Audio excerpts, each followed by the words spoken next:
नमस्कार, आप देख रहे हैं वी स्टार न्यूज। मैं हूं दिवाकर विक्रम सिंह। पति और पत्नी किसी गाड़ी के दो ऐसे पहिए होते हैं जिनकी बदौलत जीवन की ये धारा बेहतर तरीके से आगे बढ़ती है। ये हमारा एक पक्ष है जिसमें संस्कृति और सभ्यता पूरी तरह से जुड़ी हुई है। और भारतीय परिप्रेक्ष्य में अगर हम देखें तो पति और पत्नी का रिश्ता 7 जन्मों का होता है और इसका निर्वहन करना और बहुत अच्छे तरीके से एक दूसरे के सुख दुख को बांटते हुए दोस्त और हर एक भूमिका में, शास्त्रों में भी कहा गया है कि एक पति और पत्नी अपने 24 घंटे के जीवन में हर एक क्षण, हर एक पल एक अलग भूमिका में होते हैं और इस भूमिका का निर्वहन करते हुए 7 जन्मों के रिश्ते की बात की जाती है। लेकिन मौजूदा समय में 21वीं शताब्दी में जब भारत आगे बढ़ रहा है, दुनिया के साथ कंधे से कंधा मिला रहा है, तो कानून स्त्री और पुरुष के संबंध और पति पत्नी के संबंधों को किस तरीके से, किस नजरिए से देखती है और क्या उसमें होना चाहिए, इसको लेकर के कई बातें होती हैं। और भारतीय राज्य व्यवस्था में, भारतीय कानून के दायरे में उन सब का निपटारा होता है और आज भी पति पत्नी का पवित्र बंधन, पवित्र रिश्ता आगे बढ़ रहा है। लेकिन कुछ ऐसे मुद्दे सामने आ जाते हैं जिस पर चर्चा होना स्वाभाविक है और वर्तमान परिप्रेक्ष्य में इसलिए क्योंकि मौजूदा समय मॉडर्निटी का है। आधुनिक जमाने में हर एक की सोच और पुरुष और स्त्री कंधे से कंधा मिला करके आगे बढ़ सकते हैं। इससे समाज आगे बढ़ता है, देश आगे बढ़ता है और देश और समाज आगे बढ़ता है तो पूरी दुनिया में भारत विश्व गुरु बनेगा। लेकिन कुछ ऐसे मुद्दे हैं जिस पर चर्चा बहुत ही लाजमी है और होना चाहिए। हालांकि उन पर बातचीत करना सार्वजनिक तौर पर थोड़ा मुश्किल होता है, लेकिन करना चाहिए क्योंकि जनमत इससे तैयार होता है। बड़ा सवाल है कि एक पति और पत्नी के बीच में जो संबंध होते हैं उसकी व्याख्या सार्वजनिक नहीं होनी चाहिए, लेकिन कुछ ऐसे मामले अब आ रहे हैं जिसमें वैवाहिक दुष्कर्म, मैरिटल रेप का एक मामला सामने आ रहा है। और इस संबंध में दिल्ली हाई कोर्ट के 2 जजों की एक पीठ बनाई गई जिसमें यह तय किया जाना था कि वैवाहिक दुष्कर्म को किस तरीके से परिभाषित किया जाए और क्या वैवाहिक दुष्कर्म के जो पक्ष हैं वो सामने आने चाहिए। एक जज का मानना है कि ऐसा नहीं होना चाहिए। वैवाहिक दुष्कर्म जैसी बात को आगे बढ़ाना या इसको कानून के दायरे में पूरी तरह से परिभाषित करते हुए इस पर किसी को राइट्स देना शायद पति और पत्नी के संबंधों में एक बहुत बड़ी दरार आ सकती है, बहुत मुश्किलें आ सकती हैं। लेकिन एक जज का कहना है कि नहीं, ऐसा होना चाहिए। और इससे जुड़ी हुई बातों में अब 3 सदस्यीय एक पीठ है और वो ये इस मामले में आगे विचार करेंगे। लेकिन सवाल क्या है कि क्या वैवाहिक दुष्कर्म जैसी बात भी है? आपको सोच के जान करके हैरानी हो सकती है। लेकिन आज हम इसी संवेदनशील मुद्दे पर वरिष्ठ अधिवक्ता सुप्रीम कोर्ट के साथ कुछ मुद्दों पर बात करेंगे, लेकिन ग्राफिक्स के जरिए हम आपको कुछ ऐसी बातें बताना चाहेंगे जिससे आप इस पूरे मुद्दे पर, जिस पर हम डिस्कस और डिबेट करने जा रहे हैं, उससे आप रूबरू हो सकेंगे, आप तारुफ हो सकेंगे। आप स्क्रीन पर देखिए ये जो फैक्ट्स चल रहे हैं कि क्या है वैवाहिक दुष्कर्म। तो पत्नी की सहमति के बिना शारीरिक संबंध बनाना वैवाहिक दुष्कर्म है। ये बहुत महत्वपूर्ण बात है जिसे आप स्क्रीन पर देख रहे हैं। बहुत ही साधारण शब्दों में हम समझाने और बताने की कोशिश कर रहे हैं।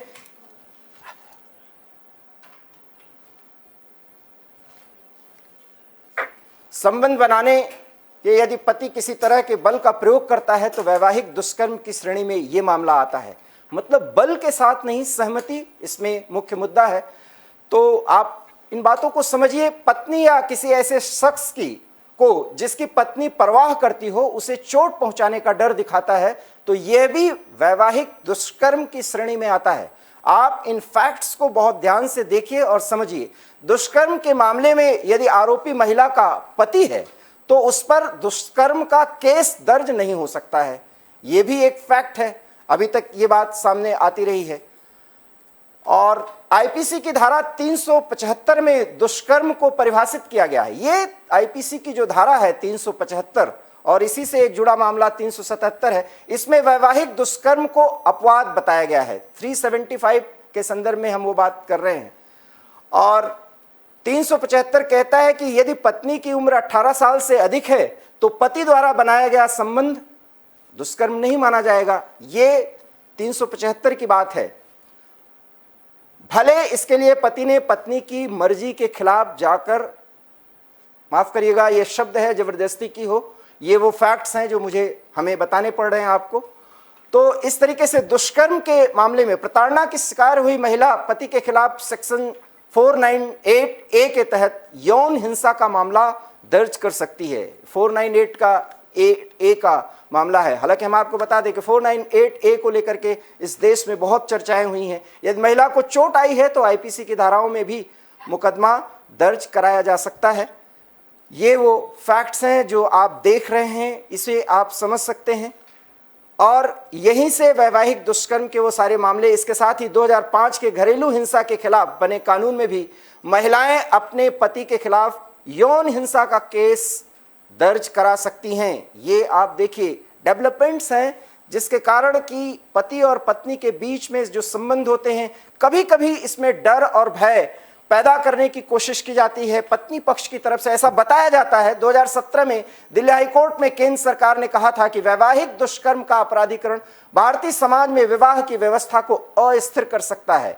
ये 2017 का एक ये कमेंट्स हैं। इन कमेंट्स पर भी जो हाई कोर्ट ने कहा था, हाई कोर्ट से केंद्र ने कहा था, इसको समझिए केंद्र सरकार इस पर अपने पक्ष को रख चुकी है। और जिस पर हमने पहले भी बात की, ऐसा कानून पत्नियों को पति के उत्पीड़न के हथियार के रूप में काम करेगा, ये भी कोर्ट से कहा गया था। कोर्ट भी कहीं ना कहीं इस बात से सहमत लगा है। 2019 में सीजेआई दीपक मिश्र ने एक कॉन्फ्रेंस के दौरान कहा था कि वैवाहिक दुष्कर्म को अपराध घोषित करने की कोई जरूरत नहीं है। देखिए, हर एक बातें जो सामने आ रही हैं उसका हम जिक्र कर रहे हैं, और इन बातों को समझते हुए अभी हम विशेषज्ञ से जब बात करेंगे तो इस पे सारी बातें होंगी। और अगले कुछ फैक्ट्स पर हम आपको और लेके चलते हैं। हालांकि मानवाधिकार कार्यकर्ता इसे अपराध घोषित करने की मांग कर रहे हैं। ह्यूमन राइट कमीशन से जुड़े हुए लोग इस तरह के मुद्दों को आगे बढ़ाते हैं और उनका मानना है कि ऐसा होना चाहिए। अब हम वर्ल्ड अफेयर्स पर बात करें। पोलैंड दुनिया का पहला देश है जहां वैवाहिक दुष्कर्म को अपराध माना गया है। ये कितने देशों में ये अपराध माना गया वो जानकारी भी हम आपको दे रहे हैं। पोलैंड पहला देश है जहां पर इसको अपराध माना गया। साल 1932 में पोलैंड में वैवाहिक दुष्कर्म के खिलाफ कानून आया था। वेस्टर्न कंट्रीज में क्या इस मुद्दे को लेकर के कानून कहता है उसके बारे में आपको जानकारी दे रहे हैं। 1970 तक स्वीडन, नॉर्वे, डेनमार्क, सोवियत संघ, चेकोस्लोवाकिया जैसे देशों ने भी इसे अपराध घोषित किया। वैवाहिक दुष्कर्म, अब आप समझ सकते हैं, पश्चिम का खुला वातावरण और उन्मुक्त वातावरण में सहमति के मुद्दों पर आप गौर करिए, इसलिए हम ये फैक्ट्स आपको दे रहे हैं। 1976 में ऑस्ट्रेलिया और 80 के दशक में South Africa, Ireland, Canada, America, New Zealand, Malaysia, Ghana और इजराइल भी इस लिस्ट में शामिल हो गए। मतलब वहां पर भी सहमति बहुत जरूरी होती है और वैवाहिक दुष्कर्म को वहां पर बाकायदा परिभाषित कर दिया गया और कानून में है। ऐसा कोई पति पत्नी नहीं कर सकते। भारत के संदर्भ में आप ये सब सुन करके आपको थोड़ा सा अजीब लग रहा होगा। यूएन के progress of world women report के मुताबिक 2018 तक दुनिया के 185 देशों में सिर्फ 77 देश ऐसे थे जहां वैवाहिक दुष्कर्म को अपराध घोषित करने को लेकर के स्पष्ट कानून हैं। ये भी फैक्ट्स आप समझ लीजिए। 77 देश हैं इस पूरे लिस्ट में। अगला प्लेट प्लीज आप स्क्रीन पर लाएं। और इससे जुड़ा बाकी 108 देशों में 74 ऐसे हैं जहां महिलाओं के लिए अपने पति के खिलाफ रेप के लिए आपराधिक शिकायत दर्ज कराने का प्रावधान है। 74 का जिक्र है। 108 में 74 देशों में पति के खिलाफ पत्नी जा सकती है, कोर्ट का शरण ले सकती है और कानून के दायरे में उसका निराकरण भी किया जाता है। 34 देश ऐसे हैं जहां न तो वैवाहिक दुष्कर्म अपराध है और न ही महिला अपने पति के खिलाफ दुष्कर्म के लिए आपराधिक शिकायत दर्ज करा सकती है या कर सकती है। तो ये बहुत महत्वपूर्ण जानकारी है जो आप तक हम पहुंचा रहे हैं।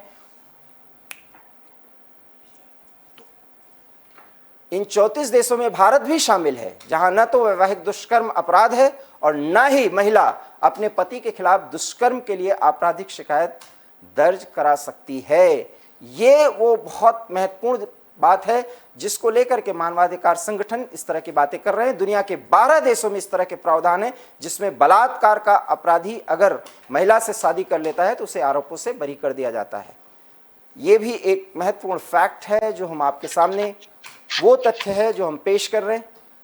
और अगला जो तथ्य है वो यूएन इसे बेहद भेदभावपूर्ण और मानवाधिकारों के खिलाफ मानता है, अर्थात संयुक्त राष्ट्र संघ। यूएन 2019 में ही दुनिया भर के देशों से वैवाहिक दुष्कर्म पर सख्त कानून बनाने की अपील कर चुका है। यानी कि एक अंतर्राष्ट्रीय मुहिम है। जब इसमें यूएन शामिल हो गया तब आप समझ सकते हैं कि महिलाओं को लेकर के कितना संवेदनशील है ये वैश्विक समाज, और इसका महिलाएं बेहतर तरीके से इस्तेमाल करें। ज़रूरत पड़ने पर ये अपेक्षा और आकांक्षा होनी चाहिए। गलत तरीके से इसका इस्तेमाल सिर्फ अपनी ताकत को या कानून से मिले अधिकार को अगर इसका उपयोग किया जाता है तो ये वैवाहिक जो संबंध हैं वो बहुत ही ज़्यादा तनावपूर्ण हो सकते हैं आने वाले समयों में। ये देखना ज़रूर है। इसलिए भारतीय समाज के परिप्रेक्ष्य में इस संबंध में चर्चा बहुत ज़रूरी है। हमारे साथ दीप्ति सिंह, वरिष्ठ अधिवक्ता, सुप्रीम कोर्ट और हाई कोर्ट और बड़े चैनल्स पर भी वो बैठती हैं, इस पर अपनी राय जरूर रखना चाहेंगी। दीप्ति जी, एक बहुत अहम मुद्दा है कि वैवाहिक दुष्कर्म अब परिभाषित हो जाए और भारत में सख्त कानून बने। सबसे बड़ा तो सवाल यही है कि समाज की एक व्यवस्था पर एक बड़ी चोट भी हो सकती है अगर इस तरह के कानून बनाए गए और इसका दुरुपयोग किया गया। तो वस्तुस्थिति से लेकर के आशंकाओं के संदर्भ में आपकी क्या राय है? दिवाकर जी, देखिए, इसमें बहुत कंट्राडिक्शन है। अगर हम अपने देश के कानून को समझने की कोशिश करें तो हमारे आईपीसी, सीआरपीसी जैसे कई प्रोविजंस हैं, कई प्रावधान हैं जहाँ पे महिलाओं को एक सुरक्षित माहौल देने के लिए छोटी से छोटी बात पे अगर आपने उसको भर नजर देख लिया, आपने कोई कमेंट पास कर दिया या आपने उसको एक गंदी नजरों से उसको लग रहा है कि वो अनकंफर्टेबल है, तो इसमें 354A, B, C, D है जिसमें कि आपको 2 साल, 5 साल, 7 साल की सजा होती है। और उसमें कई तरह के आपको मतलब एक पुरुष को उसके अंदर एक तरह से कहिए कि दंड के प्रावधान है जिससे कि महिला अपने आप को सुरक्षित महसूस। दूसरी ओर अगर इस कंट्राडिक्शन की दूसरी ओर की बात करते हैं तो एक घर का माहौल जो होता है एक महिला के लिए वो बहुत ही सुरक्षित माहौल होता है। तभी तो पहले महिलाओं को जॉब नहीं करने देते थे। अब जब जॉब कर रहे हैं तो वो 354 का सेक्शन आ गया कि महिलाओं के जो बाहर है, जो काम करने वाली है, कामकाजी महिलाओं को एक सुरक्षित माहौल देंगे इस सेक्शन के। अब आते हैं अपने घरेलू माहौल की तरफ। महिलाओं को ज्यादातर कहा जाता है घर पे बैठी नौकरी मत करिए, ज्यादा मत पढ़ाइए, रात को मत भेजिए, दिन को मत भेजिए, क्योंकि उसकी इज्जत को या उसके शारीरिक क्षमता को देखते हुए ऐसा लगता है कि कहीं उसके साथ कोई ऐसी बात ना घटित ना हो जाए जिससे उसकी पूरी जिंदगी उससे उसमें असर पे वो रहती है या उसको मानसिक संताप देता है, तकलीफ रहती है। तो अगर हम अपने देश के आईपीसी को भी समझने की कोशिश करें तो आपने बाहर जाने के लिए तो सेक्शन लगा दिए, लेकिन एक महिला घर के अंदर सुरक्षित है इसको क्या जानने की जरूरत नहीं है। आप एक तरीके से देखिए कि जब हमारे यहाँ शादी विवाह हो जाता है तो स्पेशल प्रोविजन है कि चलो आपके जो सेक्सुअल रिलेशनशिप है आप इस्टेब्लिश कर सकते हैं अपनी वाइफ के साथ, इसके लिए आपको किसी तरीके का कोई कानूनी दायरे और शिकंजे में नहीं फंसना पड़ेगा। लेकिन इसका कतई मतलब नहीं ये कानून आपको जानवर बनाती है। एक महिला अगर आपसे कह रही है, अपने पति से कह रही है कि अभी उसकी रजामंदी नहीं है रिलेशनशिप इस्टेब्लिश करने के लिए, तो उस ना को ना समझे और उसको उस समय हो सकता है उसको किसी ऐसे मानसिक अवस्था से वो गुजर रही हो जिसमें उसको और प्यार और उसको सहयोग की जरूरत है। अगर उस ना के समय किसी पुरुष का कहते हैं ना कि वो सामने आ गया और उसकी वजह से उसने जबरदस्ती अपनी पत्नी के साथ संबंध स्थापित करने की कोशिश की तो वो मैरिटल रेप है। और उस रेप को बिल्कुल भी मैं गलत नहीं समझती अगर इस तरीके के सेक्शंस के अंदर, मैरिटल रेप के सेक्शन के अंदर पति को कहीं कंसेक्ट किया जाता है और उनको कहा जाता है कि आपने अपराध किया है। लेकिन आपने जैसे देखा कि कुछ जजेस के बीच में भी इस बारे में काफी ज्यादा सहमति नहीं है, दो अलग अलग खेमे में बटे हुए हैं। एक का कहना है इससे भारतीय समाज और संस्कृति को ठेस पहुंचेगा, पर मे भी संभवतः कई पत्नी अपने पतियों पे इस तरीके का आरोप लगाएंगी और घर का जो एक माहौल है, जो घर है, वो टूट जाएगा। पर क्या हम इससे एक तरफा राज चलाने की बात नहीं कह सकते? क्या आपने महिला के कंधों पे ये दारोमदार दे दिया कि एक पुरुष आपके साथ चाहे जितनी भी जातियां करे, आपको चाहे वो पसंद हो ना पसंद हो, आपको क्योंकि घर और समाज और भारत देश की संस्कृति को बचा के रखना है तो आप उसके हर जोर जबरदस्ती को बर्दाश्त करिए और आप इस शादीशुदा रिलेशन को कंटिन्यू करिए। एक औरत पति से सबसे ज्यादा जुड़ी रहती है, अपने घर के अंदर सबसे ज्यादा पति के कमरे में रहना और सुरक्षित महसूस करना, और जब वो वहां असुरक्षित महसूस करती है उसके बावजूद आपके अगर हमारे कानून में ये प्रोविजन नहीं है कि वो अपनी बात आगे आकर कह सके और अपने आप को सुरक्षित महसूस करा सके, तो आईपीसी के कई ऐसे सेक्शन है जिसको खत्म कर देने चाहिए। फिर आपको क्यों लगता है कि महिला बाहर असुरक्षित है तो फिर उसको वहां पे सेक्शन आईपीसी के मद्देनजर लड़कों पे या किसी भी व्यक्ति पे जो उसको तकलीफ पहुंचाता है या उसके लिए माहौल खराब कर रहा है जिससे वो बाहर नहीं जा सकती, उस पे शिकंजे में कसा जाता है। तो उन पुरुषों का क्या जो घर के अंदर ऐसी महिलाओं का जीना हराम कर देते हैं, जिसको देखकर महिलाओं को प्यार नहीं आता, जिसको देखकर महिलाएं डरती हैं और सोचती है कि क्या करें क्योंकि कानून उनका साथ नहीं दे रहा है। तो मेरे भी इसमें काफी कॉन्फ्लिक्ट्स हैं, मेरे भी विचारों में मैं भी खुद भी समझ नहीं पा रही हूँ कि अगर भारत के समाज की संस्कृति को संभालने की जिम्मेदारी सिर्फ औरतों के पास है तो article 14, article 19, article 21 of constitution of India क्या कह रही है? फिर यहाँ पे महिलाओं को बराबरी का अधिकार कहाँ मिला? हम आपको आपकी इच्छा है तो आपने अपनी इच्छा थोप दी एक महिला की इच्छा नहीं है तो आपको ना नहीं बोल सकती। यहाँ पे हमारे पैरों में बेड़ियां लगी हुई हैं संस्कारों के, समाज के, संस्कृति की, और हम कुछ नहीं कर सकते। तो यहाँ पे यही वजह सुप्रीम कोर्ट ने उन सारे देशों के साथ सम्मिलित होने के लिए जिन्होंने मैरिटल रेप को रेप माना है, कहा है कि भारत को क्यों उसमें शामिल नहीं होना चाहिए, जिसके लिए कमेटी बनाई गई है अपने जजेस की, और इन जजेस को अपने अपने वर्डिक्ट्स देने हैं जिसके बाद शायद सुप्रीम कोर्ट इस नतीजे पर पहुंच पाएंगे। फिर यहाँ पे कहीं शायद हमारे देश को भी उस जगह पे उस कंट्रीज में शामिल होने की जरूरत है जहाँ पे कि भारत जहाँ की महिलाओं को उनके जो भी इच्छाएं हैं उसको सम्मान देने की जरूरत है। अगर हम उसकी महिला की इच्छा का सम्मान नहीं कर सकते तो फिर बेकार है इतने सारे प्रोविजन आई और हमारे कॉन्स्टिट्यूशन महिलाओं को इतने सारे सुविधाएं या इतने सारे कानूनी अधिकार देने के। बहुत संवेदनशील ये मुद्दा है दीप्ति जी, आपने बोला एक महिला की आवाज मुखर हुई, ये तो मैं देख रहा हूँ जो आप कह रही हैं, लेकिन कानून बनना चाहिए। कानून का सहारा लेकर के उसका दुरुपयोग होना, और फिर जिस तरीके से हमारा समाज आधुनिक हो रहा है, आप समझ सकती हैं कि वैवाहिक जो स्थिति है इसमें बहुत गांठें पड़ने की स्थिति नहीं बन रही है अगर यहाँ तक मामला चला जाए तो। नहीं, मेरा ये मानना है कि देखिए जब भी महिलाओं को ज्यादा प्रताड़ित कर रहे हैं तो आजकल डोमेस्टिक वायलेंस 498 के केसेस को लगा रही है, उसके बाद आगे चल के फिर डिवोर्स भी हो रहा है। कहीं ना कहीं ये सारी वजहें ही तो नहीं करती हैं, इसको भी तो इसकी भी समीक्षा करनी चाहिए कि आप एक समाज को जबरदस्ती बनाए रखने के लिए, क्योंकि भारत की संस्कृति ऐसी है वैसी है, तो इसका क्या मतलब है? दबे जबान हम इस बात को स्वीकार कर लेना चाहिए कि भारत की संस्कृति पुरुषों को एक तरीके से एक छत्र अधिकार देती है कि आप महिलाओं को एक वस्तु की तरह इस्तेमाल करिए, आप उसको अपना प्राइवेट प्रॉपर्टी समझिए और जैसे जीना है वैसा करिए। अगर हम लोग इनके मैरिटल रेप को रेप नहीं समझेंगे तो मुझे ये लगता है कि फिर हम लोग इसको पुरुष सत्तात्मक देश बना रहे हैं। बना हुआ तो है ही, यहाँ महिलाओं की आज भी दोयम दर्जे की स्थिति है। आज भी हम हर जगह देख सकते हैं, चाहे कॉर्पोरेट हो, किसी जॉब के ऊपर हो, कहीं पे भी है, कहीं भी स्थिति है, घर में भी है। अगर वो जॉब भी करती है बाहर, अगर पति से ज्यादा उसकी सैलरी है तो भी वो घर के ज्यादा जिम्मेदारियां निभाती है rather than वो पुरुष जो है वो नौकरी करके आता है। बहुत कम ऐसे संवेदनशील पुरुष होते हैं जो अपनी पत्नी के साथ कंधे से कंधा मिला के किचन में और बाकी घर के कामों में भी हाथ बटाते हैं। अगर नहीं तो आप ध्यान से अगर देखें, भारत की जो व्यवस्था इस तरीके से बनती चली जा रही है कि जॉब करना तुम्हारी जरूरत है, मैं तो कहता हूँ कम में ही रह लो। अगर तुम जॉब कर रही हो तो भाई बाकी की जिम्मेदारियां ऐसे की वैसी होनी चाहिए जैसे एक महिला घरेलू महिला निभाती है। आपको जानकर आश्चर्य होगा दिवाकर जी कि जो वर्किंग लेडीज हैं उन पर चौतरफा मार है। एक तो कमाना है क्योंकि महंगाई बहुत ज्यादा है, पैसे बिना कमाए काम नहीं चलेगा, लेकिन उनकी स्थितियों में वो सुधार नहीं आया है उनके बाहर निकलने के, कदम बाहर बढ़ाने के बावजूद, क्योंकि उनकी जिम्मेदारी आज भी उतनी है।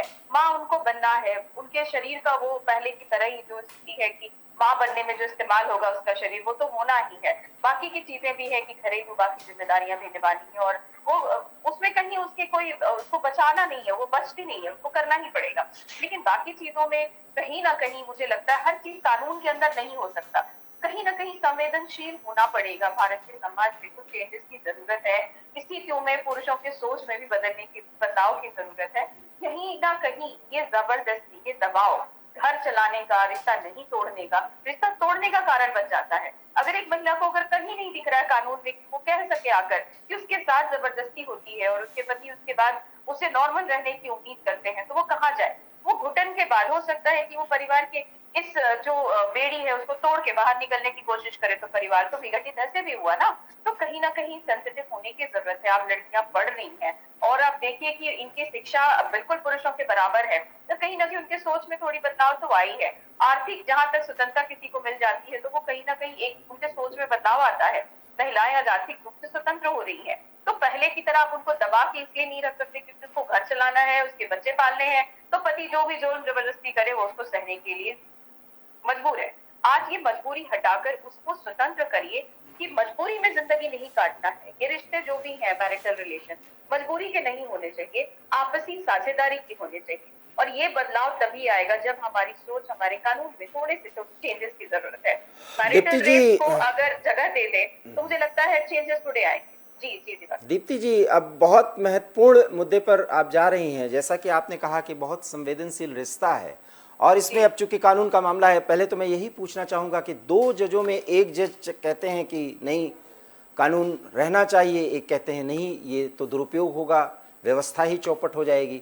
तो दोनों जज तो लर्नड हैं, समझ रहे हैं, फैक्ट्स को भी समझ रहे हैं और निश्चित रूप से शादीशुदा भी जीवन व्यक्तिगत रूप से भी जी रहे हैं। जो एक फीलिंग्स होती है, आपको नहीं लगता, मैं फिर करूंगा, फिर कुछ ऐसे सवाल ज़रूर आप, चूंकि एक महिला से हट करके एक एडवोकेट के तौर पर आप जरूर बोलें कि जिस तरीके से 375, उसके बाद 377 और 498, ये सब आप देखें तो कई मामले हैं दुरुपयोग के हो रहे हैं। मैं आपसे एक सवाल, बहुत मौजू है, मैं मानता हूं कि पत्नी की इच्छा या महिला की इच्छा का सम्मान करना चाहिए। भारत की संस्कृति में ये भी है कि यत्र नार्यस्तु पूजन्ते रमन्ते तत्र देवता, और बिना वामांगी के साथ बैठे हुए कोई भी रिचुअल्स पूरे नहीं होते अगर हम सभ्यता और संस्कृति की बात करें। और बहुत कुछ है अगर हम उसको समझ सकें, और शायद यही कारण है कि ये डोर बहुत ही पवित्र होता रहा है। हाँ, एक्सेप्शंस को लेकर के जब इस तरह की बातें की जाती हैं, समाज जिस तरीके से जटिल होता है, आगे बढ़ता है,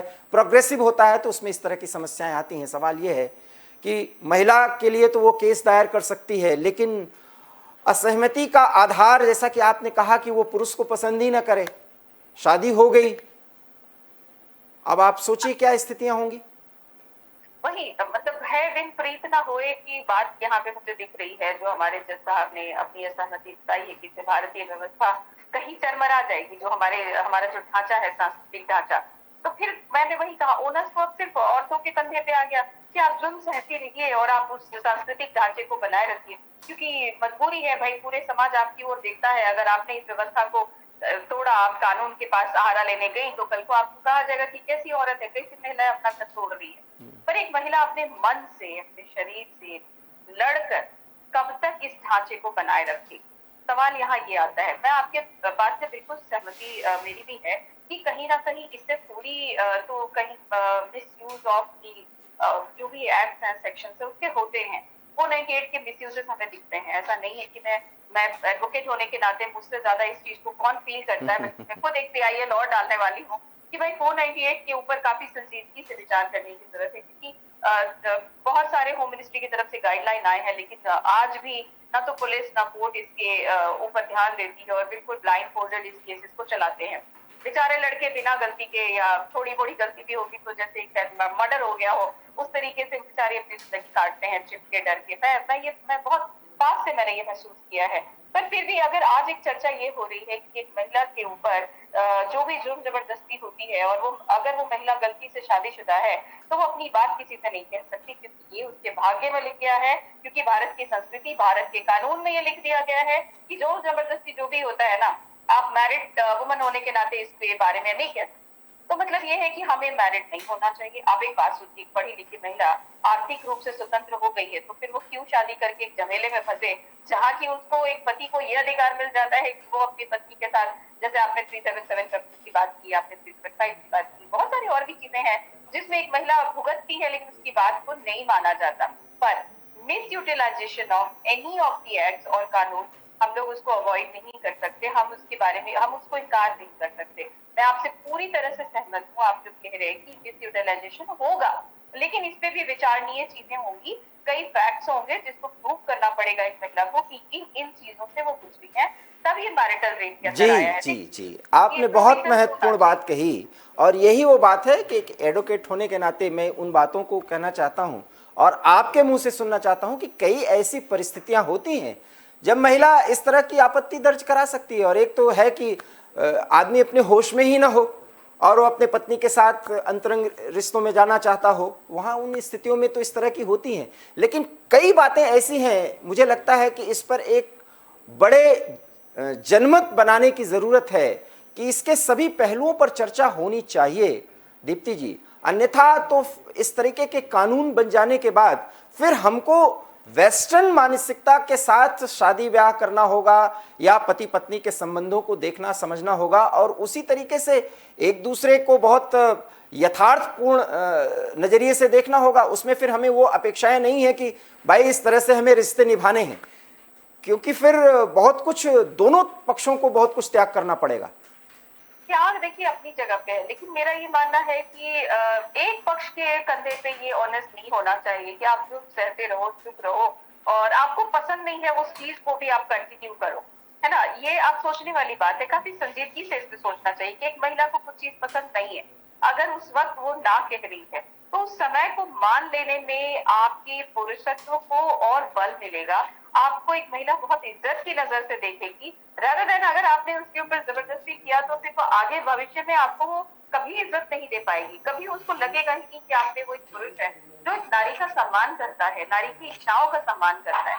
ऐसे ये हम लोग अभी इच्छाओं की बात नहीं कर रहे, हम लोग कानून की अगर हम बात करते हैं तो इस कानून के अंदर, मैंने पहले भी कहा, कानून के अंदर ही कंट्राडिक्शन दिख रहा है। जहाँ की हमारे भारत के संविधान ने हमें स्वतंत्रता दी है, समानता का अधिकार दिया है, व्यक्तिगत शारीरिक स्वतंत्रता का अधिकार है, वो अधिकार आपकी शादी होते ही अगर खत्म होता है तो कहीं ना कहीं यहाँ पे बैलेंस करने की जरूरत है कि अगर आप एक महिला के विवाह के उपरांत उसके ये जो उसके स्वतंत्रता है, व्यक्तिगत स्वतंत्रता है, वो बिल्कुल खत्म हो जाती है, क्योंकि आपके शरीर पे अगर आपका अधिकार नहीं है तो फिर आपके जितने हमारे आर्टिकल्स हैं जिसमें कि संविधान के अनुच्छेद है या हम लोगों के बारे में समानता के अधिकार वगैरह जो प्रोवाइड किए गए हैं एज नागरिक, भारत के नागरिक होने के नाते, वो कहीं ना कहीं अपने आप से ही सस्पेंड हो जा रहे हैं।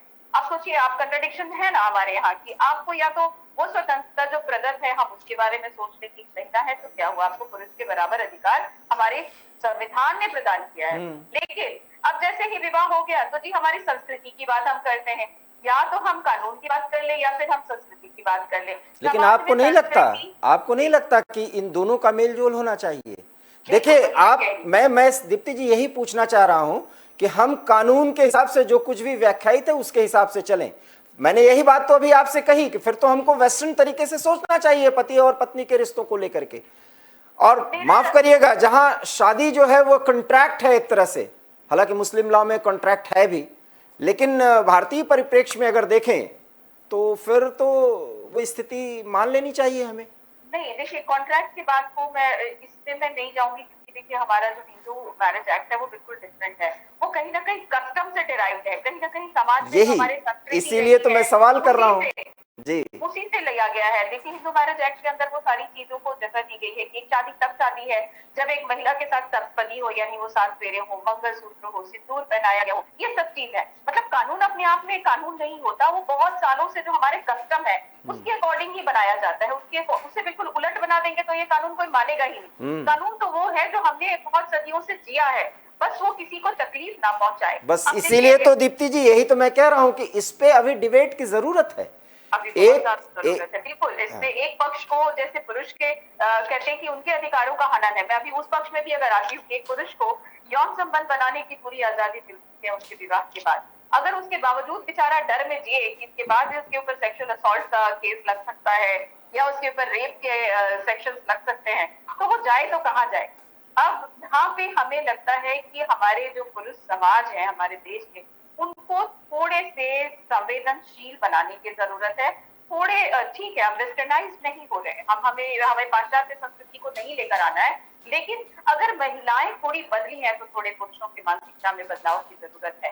मानते हैं आपकी 50% की जो आबादी है महिलाओं की, पिछले कुछ दशकों में काफी बदलाव आया है उनकी सोच में, उनके तौर तरीकों में, क्योंकि इनके अंदर काफी चेंजेस है due to many other reason. वो बाहर आई हैं, मुखर हुई हैं, उनको कई अधिकार मिल गए हैं, कई स्वतंत्रता प्राप्त होती है। तो अभी जब आपके हाथ में अधिकार है, स्वतंत्रता है, तो आपके सोचने के में बदलाव आ गया है। अब सामने वाले के ऊपर भी थोड़े से देना पड़ेगा, थोड़ा सा ओनर देना पड़ेगा, थोड़ा सा उनको भी जिम्मेदारी देनी पड़ेगी कि भारत के समाज और संस्कृति को बचाए रखने की जिम्मेदारी सिर्फ महिलाओं को नहीं, पुरुषों में भी बराबर होना चाहिए। हाँ, आप जब भी किसी रिश्ते में बनते हैं तो रिश्ता एक तरफा नहीं हो सकता। आप इसको कॉन्ट्रैक्ट मानिए या नहीं मानिए, लेकिन दोनों पक्षों को आपसी रिश्ते को चलाने का, समझाने का दोनों के ऊपर जिम्मेदारी होती है, संभालने का। कोई एक व्यक्ति अगर कहे कि मैं अपने दम पे संभाल लूंगा तो ये पॉसिबल नहीं है। दोनों ही पार्टी को, पति पत्नी दोनों को, जैसे आपने स्टार्टिंग में कहा कि ये जो पति पत्नी का संबंध होता है बहुत प्यारा होता है, आपस में बहुत विश्वास होता है, बिल्कुल मैं आपके साथ सहमत हूँ। लेकिन ये प्यारा होता है, विश्वास होता है, दोनों की आपसी सहमति से हर एक चीज हो तो ये जो रिश्ता है बहुत प्यारा होगा और इसमें इस तरीके के जो भी झूठे केसेस हैं होने के चांसेस कम हो जाएंगे। बहुत बहुत धन्यवाद कि इस संवेदनशील मुद्दे पर आपने बहुत अच्छे तरीके से दोनों पक्षों की बात रखी है। दीप्ति जी, निश्चित रूप से दो पहिए हैं और इस तरीके से पहिए बैलेंस में रहें, इम्बैलेंस की स्थिति ना आए और हम आधुनिक समाज बनाएं, लेकिन आधुनिकता के चक्कर में कहीं कोई गलती ना हो जाए और हमारा मूल ढांचा जो सांस्कृतिक सूझबूझ है उसमें कोई समस्या ना आ जाए, ये भी हमें देखना होगा। लेकिन साथ ही साथ एक पुरुष को भी संवेदनशील होना चाहिए, क्योंकि अब हर एक स्त्री, चाहे वो पत्नी के रूप में है, चाहे